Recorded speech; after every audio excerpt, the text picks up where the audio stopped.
sommes ce jour vendredi 21 mars 2025. Mesdames, Messieurs, bienvenue dans cette édition du journal Parler. En titre, cet après-midi, nous démarrons par une note éducative.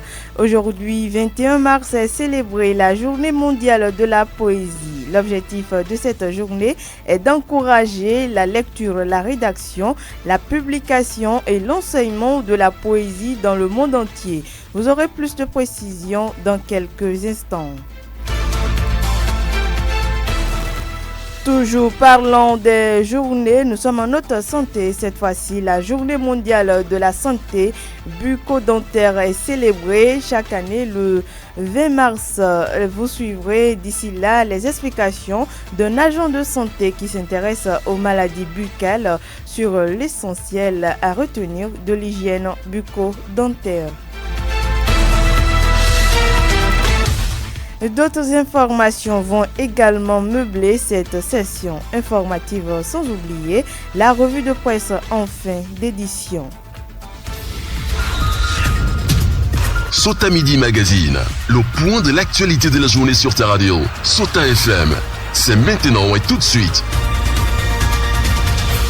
De nouveau, bonsoir. Le 20 mars de chaque année est célébrée la Journée mondiale de la santé bucco-dentaire. Elle vise à sensibiliser les hommes à l'importance de la santé bucco-dentaire pour le bien-être général. L'objectif est de promouvoir plutôt les bonnes pratiques d'hygiène buccale en s'accentuant sur les liens entre la santé bucco-dentaire et la santé en général. Qu'appelle-t-on maladie bucco-dentaire? Suivant les explications du docteur Claude Nouanti, il est technicien supérieur en odontostomatologie au centre hospitalier universitaire départemental de l'Ouémé à Porto Novo.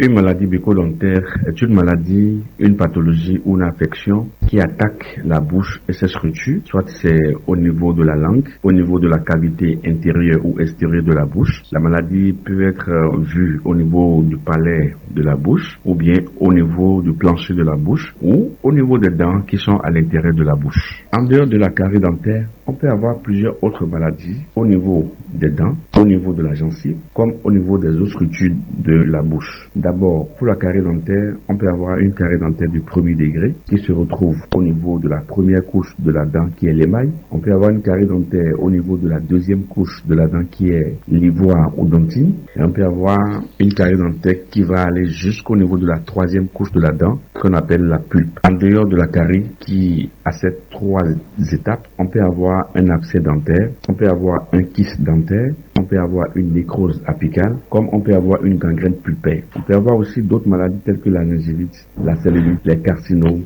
les phlegmones, qui sont en fait des maladies qu'on retrouve au niveau de l'ensemble du couple dents et cavités buccales. Beaucoup de personnes ignorent l'impact majeur qu'une mauvaise santé buccale peut avoir sur leur vie. Profitant de l'occasion, l'agent de santé qui s'occupe de l'hygiène buccale et des maladies bucco-dentaires énumère quelques règles d'hygiène à observer. Écoutons Dr Claude Nouati. Les règles d'hygiène bucco-dentaire sont les suivantes. Savoir comment se brosser les dents. Ça veut dire connaître la technique de bien se brosser les dents. Le tout ne suffit pas de se brosser les dents, mais il faut savoir la technique de brossage. Il faut savoir à quel moment il faut se brosser les dents. Le brossage bucco-dentaire se fait toujours après les repas. C'est lorsque nous mangeons et que nous laissons des débris alimentaires dans la bouche qu'il faut se brosser les dents. Pas avant. La plupart du temps, les gens se brossent les dents avant de manger. Non, le brossage bucco-dentaire se fait après les repas. Troisième règle, quelle est la durée d'un bon brossage bucco-dentaire? Un bon brossage bucco-dentaire doit durer au minimum 3 minutes. Un brossage qui dure moins de 3 minutes ne pourra pas être efficace. Le brossage bucco-dentaire varie entre 3 et 5 minutes. Quatrième règle, il faut que la brosse que vous utilisez ne dépasse pas 3 mois. Après 3 mois, aucune brosse n'est plus efficace pour assurer un bon brossage bucco-dentaire. Pour s'éloigner de ces affections, de ces maladies citées sirop, il faut juste observer deux règles. La première règle, c'est d'observer une hygiène buccale impeccable. Il faut avoir une bonne hygiène bucco-dentaire. Deuxième règle, il faut aller voir son dentiste de façon régulière suivant une périodicité. Dès que vous observez ces deux règles, vous serez très loin de ces maladies. En plus, la dernière règle, c'est d'aller voir le dentiste tous les 6 mois pour faire un bilan dentaire et profiter pour faire le détartrage. Le détartrage qui est en fait le lavage de toutes les dents. Il y a des débris alimentaires qui sont récalcitrants et qui ne quittent pas la bouche malgré le bon brossage. Donc, ils restent en bouche et se calcifient avec le temps. Viennent des tartres, ils s'accolent à la gencive et aux dents. Ces tartres créent beaucoup de problèmes, surtout à la gencive et plus tard aux dents. Donc il est très important d'aller faire le détartrage tous les 6 mois, qui est un soin bucco-dentaire qui consiste à enlever tout ce qui est tartre sur les dents et sous les dents. Un manque d'hygiène bucco-dentaire a d'énormes impacts négatifs sur la santé humaine. Pour avoir une bonne santé buccale, chaque citoyen doit respecter les règles d'hygiène. On écoute Dr Claude Noati, technicien supérieur en odontostomatologie au centre hospitalier universitaire départemental de Louémé à Porto-Novo. C'est de demander aux populations de manger sain, de manger à des heures régulières, de ne pas grignoter entre les repas. Un individu doit avoir des heures régulières de manger. Autre conseil, il faut appliquer la bonne technique de brossage. Connaître à quel moment il faut se brosser, c'est toujours après les repas. Il faut se brosser avec une technique donnée. La démonstration doit être faite à chaque patient qui se présente chez le dentiste. On n'a pas besoin d'être malade avant d'aller chez le dentiste. Donc, une fois chez le dentiste, il va démontrer à son patient ou à sa patiente la bonne technique de brossage. Changer sa brosse toujours entre 2 et 3 mois. Ne pas rater d'aller voir le dentiste tous les 6 mois pour un bilan dentaire et pour le détartrage, qui est un soin qui consiste à nettoyer les dents. Lorsque les populations vont respecter ces conseils, elles auront une bonne hygiène bucco-dentaire. Leurs dents, leur bouche avec ces structures vont se porter très en forme et très bien. Nous sommes en haute éducation à présent. C'est un art de créer des tests dits poèmes qui apportent des impressions et des sensations grâce à la musique des mots. Il s'agit de la poésie qui est une matière enseignée au cours primaire avec des plages horaires bien définies. Elle joue un rôle très important dans la chaîne de l'éducation au Bénin. Suivez pour plus de précisions Gilbert Bodo, directeur EPP Malanville Centre, groupe C. La poésie, c'est un genre littéraire qui est là d'évoquer les émotions, les sensations, les impressions par l'union des sons, des rythmes, des harmonies. À l'école primaire, la poésie est l'une des composantes du champ de formation éducation artistique constitué de 2 grands domaines, à savoir les arts vivants et les arts plastiques. Donc, le législateur a bel et bien prévu des plages horaires pour la poésie du CI jusqu'au CM2. Donc la poésie au primaire n'est pas une matière facultative, elle est obligatoire. C'est pour cette raison qu'elle apparaît nécessaire au CM2 au cours du CEP, un des éléments d'évaluation. Son importance n'est plus à démontrer puisque à travers la poésie, l'enfant développe l'écoute. L'apprenant développe également son esprit à travers la poésie et à travers la poésie, l'apprenant est éloquent. L'apprentissage de la poésie au cours primaire suit une méthodologie déterminée qui permet aux écoliers de dégager le message que véhicule le test afin de bien assimiler les différentes strophes. Vu que la poésie n'est pas enseignée au cours secondaire, le directeur de l'EPP Malanville Centre lance un appel aux autorités en charge de l'éducation de notre pays. La méthodologie d'apprentissage de la poésie n'est pas aussi trop différente des autres disciplines, mais ici il y a une spécificité, laquelle c'est que au niveau de la réalisation, c'est que l'enseignant présente le test à l'apprenant, demande à l'enfant de lire de façon expressive. Ce test, l'enseignant pose des questions de compréhension à l'enfant afin de permettre à l'enfant de dégager le message que véhicule le test. C'est par la suite, l'enseignant amène l'enfant aussi à découper le test là en unités de sens. Et dans les tests ordinaires, nous parlons de paragraphes. Au niveau de la poésie ici, l'unité de sens, ce sont les strophes. Et la suite, au cours de l'exécution elle-même, le test est lu de façon couramment par l'enfant. Et l'enseignant a quelques objectifs à ce niveau. Il y a la ponctuation, il y a l'intonation et beaucoup de choses. Moi, je souhaite qu'il y ait un prolongement de cette discipline au collège parce que la poésie s'arrête au CM2 si l'enfant ne continue pas avec la poésie au collège. Il faudrait qu'il y ait ce prolongement-là, que les autorités en charge de l'éducation prennent à bras le corps cette discipline qui est en voie de disparition dans le cours secondaire. Donc, on a fait un effort pour que la poésie renaisse de ses cendres. Notons que le 21 mars a été proclamée Journée mondiale de la poésie par la Conférence générale de l'Organisation des Nations Unies pour l'éducation, la science et la culture lors de sa 30e session à Paris en octobre et en novembre 1999. L'objectif de cette journée est d'encourager la lecture, la rédaction, la publication et l'enseignement de la poésie dans le monde entier et de donner une reconnaissance et une impulsion nouvelle aux mouvements poétiques nationaux, régionaux et internationaux. D'une journée à une autre, la communauté internationale a célébré hier jeudi la journée de lutte contre les violences policières. Commémorée les 20 mars chaque année, cette journée vise à dénoncer les dérives des forces de sécurité publique dans l'exercice de leurs fonctions afin de limiter l'excès de certains agents. C'est plutôt l'explication que donne ici Guillaume Odo, juriste de formation et président de l'Organisation pour la défense des droits de l'homme et des peuples, ODHP, dans le Nord. Suivez. La journée internationale de la lutte contre la violence policière. On peut comprendre par la violence policière qui désigne les abus, violences physiques, psychologiques ou verbales perpétrés par des agents des forces de l'ordre, notamment la police, dans le cadre de leur mission ou bien de leur fonction. Cela inclut l'usage excessif de la force, les mauvais traitements, les arrestations arbitraires, ainsi que toute autre forme de brutalité, d'intimidation contre les citoyens. Ces violences se produisent souvent sans justification légale. Ce sont des violations graves des droits humains fondamentaux. La violence policière porte atteinte à la dignité humaine et détruit la relation de confiance entre la police et la population, ce qui rend encore plus difficile la collaboration pour assurer la sécurité publique. C'est l'occasion pour chaque État de visiter les pratiques policières qui violent parfois les règles élémentaires en matière des droits de l'homme. Et justement, quel est l'état des lieux au Bénin sur les violences policières? Guillaume Odo de l'ODHP dresse un tableau peu reluisant. On l'écoute. Au Bénin, la violence policière est malheureusement une réalité que nous devons affronter. Chaque année, de nombreux cas de brutalité policière sont rapportés, notamment lors des interventions de contrôle comme celles liées au non-port de casque ou la répression des mouvements sociaux. Les abus commis par certains agents de la police républicaine ont parfois des conséquences tragiques comme des décès ou des blessures graves.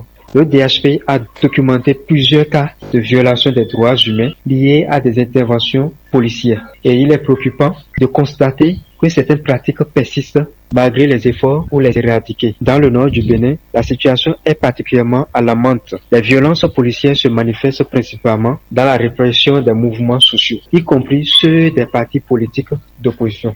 La répression des producteurs de certains produits tropicaux, comme le soja ou le coton, qui sont soumises à des politiques de régulation de l'État, engendre également des violences. Cette situation a engendré un climat de méfiance envers les forces de l'ordre. De nombreux citoyens témoignent de violences verbales, physiques lors des contrôles, ce qui nuit à l'efficacité de la collaboration entre la police et les communautés locales et complique les efforts pour lutter contre la criminalité. Les violences policières font le lit à un climat de méfiance entre forces de sécurité et des citoyens, une situation qui n'est pas de nature à faciliter la lutte contre la criminalité au sein des communautés. C'est pourquoi le juriste Guillaume Odor propose une approche globale de lutte contre les violences policières. Suivez plutôt.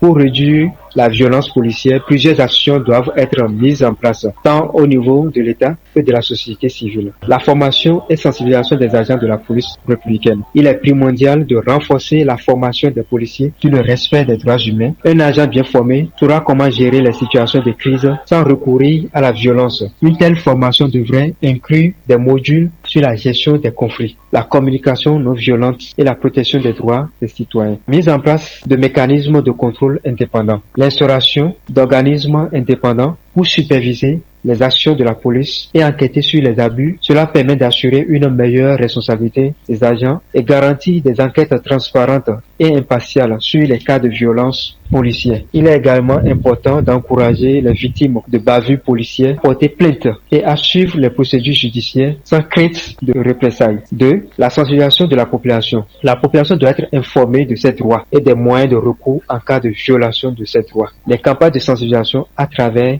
les médias, les associations locales peuvent jouer un rôle clé en élevant la conscience des citoyens sur ces enjeux. Il est nécessaire de mettre en place une approche globale et intégrée pour lutter contre la violence policière qui repose sur l'éducation, la transparence, la responsabilité, la coopération entre la police et la population. Cela permettra non seulement de réduire les cas de violence, mais aussi de promouvoir une culture de respect des droits humains dans la société béninoise. Mesdames, Messieurs, ce journal se poursuit, mais avant, on se retrouve derrière cette coup de pause. Sota Info Midi, le point de l'actualité sur ta radio. La bonne gestion des bouts de vidange et des eaux souillées est loin d'être la chose la mieux partagée ici à Malanville. Plusieurs ménages, pour vider leurs toilettes et fosses septiques, déversent les déchets sur la voie publique. C'est devenu presque une pratique acceptée, mais qui n'est pas du goût des personnes engagées pour l'hygiène. Car pour certains citoyens, la pratique comporte les risques sanitaires pour la population. Suivez leur dénonciation au micro Sota FM de David Labo. Je fais aussi le constat. Pour les WC, de toute façon, ils font les vidanges là, ce n'est pas du tout bien, puisque ça pollue tout un quartier. Normalement, il devrait y avoir des machines qui devraient vider ça automatiquement et fermer le trou. Mais d'autres font ça, ils laissent le trou ouvert et l'odeur est remplie dans le quartier. Ça dérange les gens.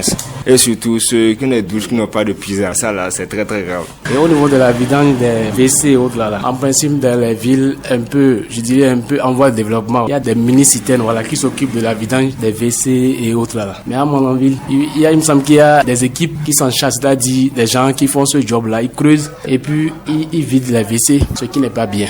Et ils essaient de polluer le quartier et ça dérange. Le fait de laisser l'eau des douches couler dans les vents là, franchement, il y a ça un peu partout. Même chez moi à côté, dans ma vent là, franchement, on s'est toujours plaint au niveau du propriétaire d'à côté là, mais jusqu'à présent il n'a pas réagi. Moi d'une part, je condamne les autorités de Malanville parce que normalement ce sont eux qui doivent mener cette démarche là et sanctionner ou bien punir ces derniers. Le constat aussi est fait à mon niveau, c'est vraiment l'hygiène n'est pas du tout bien à Malanville. Les gens ils vident et ils exposent l'odeur à la population. En cherchant des individus qui enlèvent, qui creusent à côté du WC, qui vident du WC, qui mettent ça dans le trou. Il y a des machines appropriées à ça qui pouvaient utiliser pour vider leur WC ou bien leur pyjama aussi. Et ils vident souvent l'eau là sur la voie et parfois les usagers, les passagers même c'est sur l'eau là ils passent et ce qui n'est pas du tout bien. L'odeur aussi s'expose à la population. À côté de ma maison même, c'est là j'observe ça. Et parfois c'est une discussion entre les cohabitants qui vivent à côté de nous. Profitant de ce canal, les citoyens malanvillois lancent des appels aux autorités communales. Ils préconisent également des mesures pour mettre fin à cette pratique. Extrait de leurs propos. Le seul message qu'il faut lancer est qu'ils doivent aussi prendre des responsabilités ou bien donner même des amendes pour ça. Je suis sûr que si on donne des amendes pour ça, les gens vont forcément essayer de faire des puisades pour les douches. Pour les WC, il y a des machines qui vident ça, mais d'autres ne font pas ça. Ils vident ça avec les mains. Il y a des gens qui entrent dedans pour vider ça comme ça et c'est ça, ils mettent ça au dehors là et ça gâte le quartier. Mais si c'est avec la machine, au moins c'est un peu rassurant. Si nous voulons que ça cesse là, il faut que les autorités portent les grains de sable étape dans l'affaire là, sinon vraiment ça ne peut pas aller. Oui, c'est-à-dire discuter avec les délégués du quartier et les délégués ils vont sensibiliser ceux-là et ensemble on va leur demander, c'est-à-dire ils vont les sensibiliser pour leur dire vous qui avez les maisons, ne laissez pas que l'eau de la douche ou bien truc là, il dérange les gens dans le quartier. Donc il faut faire, même si c'est les petits puisages, il faut faire pour que l'eau ne dérange pas les gens dans le quartier. La mairie doit encore se réorganiser. Dans les villes Cotonou, là-bas, ils ont leurs camions qui se chargent de ça. Donc moi, j'ai pas encore vu ça. Si la mairie a un camion qui fait ce genre de travail ici. Surtout par rapport à les ordures aussi, qui sont parfois versés dans les rues. Ils avaient des tricycles qui circulaient de maison à maison. Maintenant, on ne les voit plus. Autre information, à présent, difficile équation pour les citoyens malanvillois résidant aux alentours de la déviation créée par l'entreprise Soroubat et cette déviation qui passe par la déventure de la radio Sauta FM en direction du marché international ne respire plus de l'air pur et pour cause, les bus qui empruntent plutôt cette déviation roulent à vive allure laissant derrière eux très souvent une brume de poussière source de maladies et de risques d'accidents pour les usagers de cette route. C'est d'ailleurs ce qui a poussé quelques citoyens à crier leur ras-le-bol. Suivez ici un extrait de leurs propos au micro de David Labo. Les bus de provenance de Cotonou sur Malanville, quand ils viennent d'abord à la destination, c'est ensuite ils filent pour aller à la gare. Or, vous êtes déjà arrivé là où vous allez. Vous n'allez pas traverser la frontière. Donc, sur la déviation, c'est une très grande voie. Maintenant, il y a des élèves, en tout cas, tout le monde passe sur la grande voie là maintenant. Parce que la vie des gens sont en danger là. L'excès de vitesse, vraiment, il ne faudrait pas que j'interpelle une nationalité. Mais vraiment, nous interpellons la police républicaine à réglementer la vitesse. Parce qu'ils se comportent comme s'ils étaient sur la route inter-État. C'est une déviation. On doit limiter la vitesse parce qu'on doit prévoir que guérir. Parce que quand le cas pire arrivera, ce serait tard. Profitant de ce canal, ces usagers de la route et populations environnantes appellent les responsables de ces compagnies de transport et autorités compétentes à divers niveaux à réagir face à cette situation. Extrait de leurs propos. L'appel que nous avons lancé est que le maire aussi n'a qu'à réagir face à ce fléau parce que là, c'est pas bien. Pour les bus qui passent là, il n'a qu'à sensibiliser d'abord ceux-là d'abord. S'il arrive à finir avec ceux-là, là c'est bien. Le commissaire lui aussi, s'il pouvait ramener la balle à terre parce que c'est pas à tout moment qu'il faut chauffer, il faut aller un peu doucement avec les gens. La population... J'interpelle encore le maire à se rapprocher, puisque c'est lui le premier magistrat de la ville, à se rapprocher de la police républicaine. Dis pas que la police républicaine ne fait pas son travail. Elle le fait très bien, mais excès de vitesse, il ne peut pas constater à tout moment. C'est nous les habitants qui constatons. Nous interpellons le maire à se rapprocher de cette police républicaine pour réglementer la vitesse sous peine de sanctions graves. Les policiers aussi peuvent nous aider au moins pour les vitesses de la voie là aussi un peu parce que c'est déjà trop. Il y a les autorités au milieu. Ce sont eux-mêmes maintenant qui vont nous aider au niveau de vitesse là. Derrière cette information, je vous invite à suivre la revue de presse de Lukman Rouroucheou. Suivez la revue de presse sur Sauta FM. Amis de la plume et du papier, mesdames, messieurs, bonjour. Dans l'actualité ce vendredi, une fois n'est pas coutume, démarrons avec la note sport. Qualificatif du mondial 2026, les journaux, notamment La Boussole, Fraternité, Le Soleil, Bénin Info, Le Confrère de la Matinée et l'autre quotidien, sans oublier le Télégramme, rapporte le match nul entre le Bénin et le Zimbabwe. Le Bénin a été contraint à un match nul. 2 buts partout par le Zimbabwe, souligne d'entre le Télégramme. Oui, éliminatoire Coupe du Monde 2025, les Guépards du Bénin font match nul contre le Zimbabwe, confirme l'autre quotidien, appuyé par Fraternité qui commente que les Guépards ont lâché 2 points face aux Warriors. Ce match nul contrarie les Guépards, estime le Soleil Bénin Info. La Boussole semble avoir la même analyse lorsque le journal observe que les Guépards ont laissé filer une victoire précieuse face au Zimbabwe lors de la 5e journée des éliminatoires du Mondial 2026. Après avoir mené 2-0, ils se sont fait rattraper par un score final de 2-2. C'est indigne le quotidien pour lequel cette performance soulève des questions sur la gestion des matchs décisifs. Pour le confrère de la matinée, c'est le résultat d'un mauvais coaching. Le journal termine en insistant que c'est une leçon à retenir avant l'Afrique du Sud. Et toujours dans le domaine du sport, Matin Libre parle de crise au Conseil national des supporters du Bénin. Malcompréhension ou crise ou encore malaise, si l'un de ces mots n'est pas le mal qui gangrène la bonne ambiance dans la famille des supporters du Bénin, un autre d'entre eux sera le facteur INS qui déstabilise la cohésion sociale dans cette maison jadis unie et soudée, diagnostique le journal. Face au factuel, l'humilité s'impose. Même si certains esprits retors continuent de soutenir mordicus que le Conseil national des supporters du Bénin se porte à merveille, les échos qui sortent de ce temps confirme le diagnostic de la présence à échelle évolutive d'une crise, examine la publication. L'évidence, c'est que le CNSB est en crise et aux yeux de mon confrère, les élections restent la seule alternative.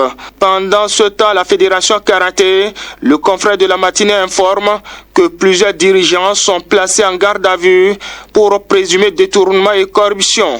Les détails à lire dans les colonnes du journal. Et pour sa part, le potentiel s'intéresse à l'affaire suspension du chef de l'arrondissement de Glodjigbe dans la commune d'Abomey-Calavi. Préfet, maire et ceux de l'Atlantique, statut ce jour, rapporte le journal.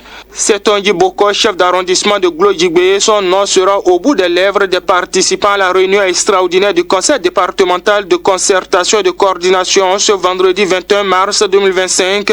Ceci pour examiner le dossier de suspension, détaille le Canard. Alors, à quelle sauce cet Tongi Boko sera-t-il mangé ce jour à la préfecture? S'interroge en titre le Béninois libéré. Et en attendant de connaître le sort du CA de Glodjigbe, Dabarou nous conduit à Natitengu. Là-bas, ça grogne.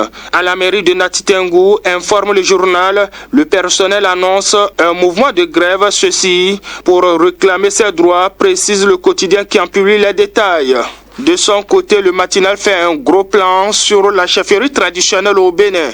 Au terme des dispositions de la loi portant cadre juridique de la chefferie traditionnelle en République du Bénin, la gouvernance des rois, chefs supérieurs et chefs coutumiers est strictement encadrée par des règles coutumières et républicaines.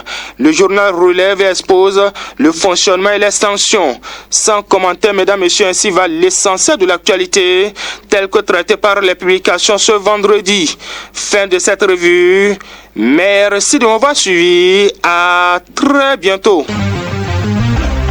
C'était la revue de presse sur Sota FM.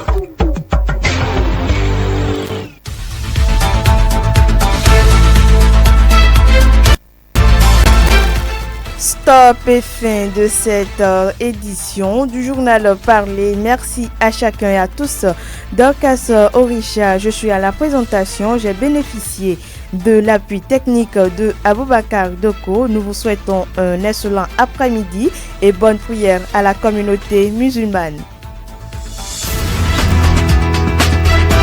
C'était Sota Midi Magazine, le rendez-vous informatif de la mi-journée sur Sota FM.